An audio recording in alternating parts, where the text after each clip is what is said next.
You're in the way. Can you roll somewhere else? The group laughed as the woman in the wheelchair attempted to place her order. She did not struggle, only looked down at her lap, mute.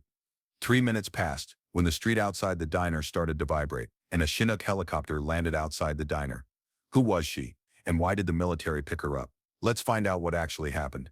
A hot summer afternoon in Jacksonville, heat waves shimmered off the pavement. Ella Monroe, 63 years old, silver-haired and wheelchair-bound, guided her wheels gently toward a small diner, the same one she went to every Saturday. In a faded khaki jacket, with a paper bag clutched in one hand and a frayed cloth purse clutched in the other, she stepped inside with silent dignity, eyes straight ahead but lips closed. The young men, a group, stood in the narrow pass between tables. You're in the way. Park it elsewhere. They all burst out laughing. One of them imitated an old voice. Excuse me, I'm just here for my memories. No one at the diner said anything. A waitress checked over, then made a point to turn away. Ella stepped back, kept silent, just breathed softly and waited her turn. When she finally made it to the counter, the waitress let out a dramatic sigh. We're full, ma'am. You'll have to wait. A young woman behind Ella was invited to the front instead, even though obviously arriving later than she was. Ella Noisio. She unfolded a crumpled $10 bill and set it on the counter. No one accepted it. No one offered an apology. She walked away as quietly as she came in. A little boy standing nearby observed her, pulling at his mother's arm. Why isn't anyone assisting her? His mother whispered. People just become accustomed to invisibility. Ella's wheels hummed softly against the linoleum. Her back was straight, her eyes ahead. There was nothing in her manner to indicate that this was abnormal treatment. The clique of young guys high-fived one another as she walked by as if they'd done something they should be celebrating.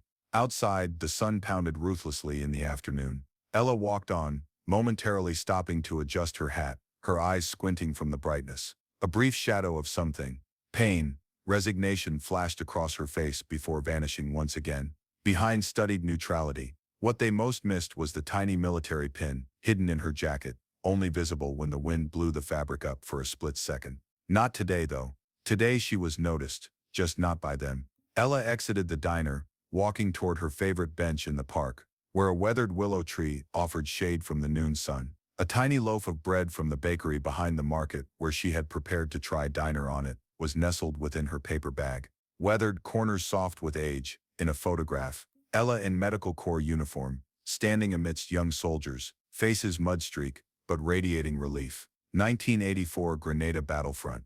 Ella led a rapid response medical team during the invasion. When their field hospital came under shelling, she oversaw the evacuation of 37 injured soldiers, one of whom she carried herself over the shoulder after shrapnel injured her. 1991, sent to Iraq during Operation Desert Storm. Official military records recording her care of more than 200 soldiers in 3 weeks, many while they were still in active combat. One evening, with dwindling supplies and rising casualties, she executed 3 surgeries by flashlight as shells raged around her. 1996, Ella's helicopter went down in Bosnia on a medical evacuation. Spinal cord damage, irreparable nerve damage, medical discharge with 22 years of service. No medals, no media, no military service for the career that perished that day. She turned down all public speaking, award ceremonies, reunions. The Army tried to award her a Bronze Star, and she didn't even show up at the ceremony.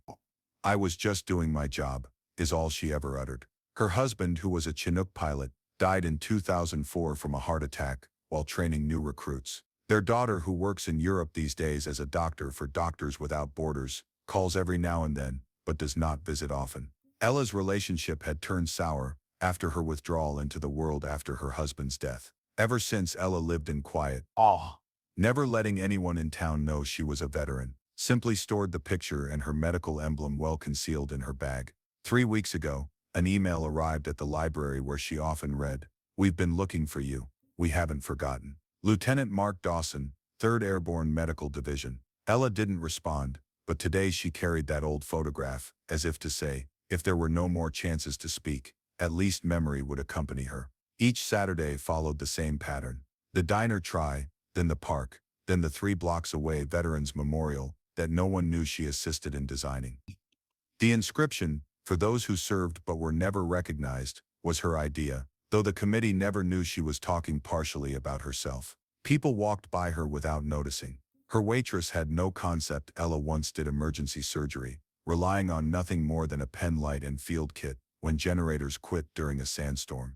The young men who jeered her couldn't have known she'd carried soldiers twice their size through fire when stretchers were exhausted. Couldn't have known her arthritis-twisted hands had once been sure enough to remove shrapnel millimeters from a major artery. Couldn't have known that her not being able to walk was the cost paid by 18 others to live when her helicopter was brought down. The park bench she sat upon was memorialized in memory of those who served. Ironic that she wasn't able to get to the placard in her wheelchair. Out of place for this neighborhood. She stopped, bread halfway to her lips. The car slowed and then halted at the intersection. Two uniformed soldiers appeared, looking around. Ella refolded her bread, pushed the photograph further into her bag.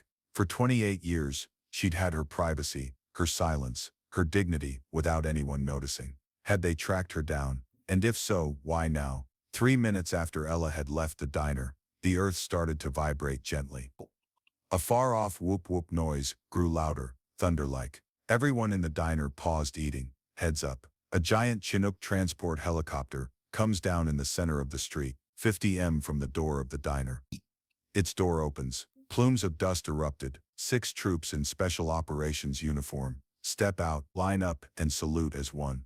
Their commander was Lieutenant Colonel Mark Dawson, the same individual Ella had rescued during the war in Iraq at the age of 19. Hemorrhaging out from an arterial injury that should have killed him. The same individual who had been searching for her for years after she'd vanished from military history. We're here for Captain Ella Monroe. The diner went silent. Server dropped a glass off of her tray. The cluster of young men drew back into their corner, all of a sudden out of breath. Someone hissed. She was military. Not only military, another soldier replied. Whoa. Voice traveling in the stunned quiet. She's the ghost medic of Desert Storm, a legend in the medical corps. Ella, still perched on her park bench, did not know the disturbance that was building. A tiny military vehicle came up to her. A young soldier emerged, bowing his head respectfully. Ma'am, the unit would like to speak with you. They've waited 28 years. Ella's face remained unreadable, but her hand shook ever so slightly against the arm of her wheelchair. She nodded once, the slightest recognition. The soldier made to help her up, but she waved him away softly. I've gotten along by myself this long. She stepped down the ramp they had rapidly put out, her silver hair blowing softly in the breeze, her face not shocked, just soft, resigned, as if this moment had been to be. When she reached him, Dawson doffed his cap, dropped to one knee, and held out a small box of the Bronze Star Medal. An award for courage Ella had never been given. You saved lives, Captain. We are here to remember that. Those on the street stood frozen. Someone took video. An old woman cried. The mother from the diner had come to see what was going on outside. She hoisted her son up for a better look. Remember that woman from before? The boy nodded. She's not invisible now. Dawson's voice rang out as he read the citation. Captain Ella Monroe, in Operation Desert Storm, with utter disregard for her own safety, treated injured staff under direct fire from the enemy. When evacuation was hampered, she kept life-saving measures going for 18 hours, continuously, without rest, and saved 37 severely injured soldiers. The diner patrons had trickled out, holding their breath in silence. The waitress, having refused service, covered her mouth, her eyes wide with recognition and shame. Subsequently in Bosnia, Captain Monroe was seriously injured while trying to reach down soldiers. In spite of her own wounds, she coordinated medical attention for others until rescue could get there, and no one was lost in an operation that by any military calculation should have cost at least a dozen casualties. Ella's calm face never wavered, but one tear ran down her face as her former team gathered around her wheelchair. Each of the soldiers introduced themselves. My father was in Basra. You saved his leg. You helped deliver my brother in a bunker in an air raid. I was your medic you trained. It all began with you. One young soldier came forward, voice shaking. My mother was on your last flight out of Bosnia. She tells me every birthday that I am alive because of you. The helicopter's blades remained still, but the impact of its presence rippled through the gathered crowd. Phones recorded, voices hushed in respect. The young men from the diner attempted to slip away unnoticed. Dawson spotted them. Gentlemen, perhaps you'd like to meet the woman you found so amusing earlier. They froze, mortified. Ella raised her hand. That's unnecessary, Lieutenant Colonel. Captain Monroe, they should know. Her voice, so seldom employed in public these days, had unexpected power. Respect is not learned through humiliation. They didn't know. One of the young men moved forward anyway, head hung. Ma'am, we didn't. I'm sorry. Ella, as a Sentios, welcomed the bare conversation, stronger than any pompous apology. A young lieutenant handed Ella a folded flag. From the unit you saved, we've carried your name with us every deployment since. Dawson spoke to the gathered crowd. For years we've looked for Captain Monroe to respectfully honor her service. She turned down all previous offers, only to say that she had done her duty. He turned to Ella. Captain, your duty went far beyond what was required of you. Today we repay the honor you've always deserved. The troops raised their hands and joined salute. Ella, parked in her wheelchair, saluted back with absolute military rigor. Muscle memory, unaffected by years or trauma. Dawson bent and whispered to her.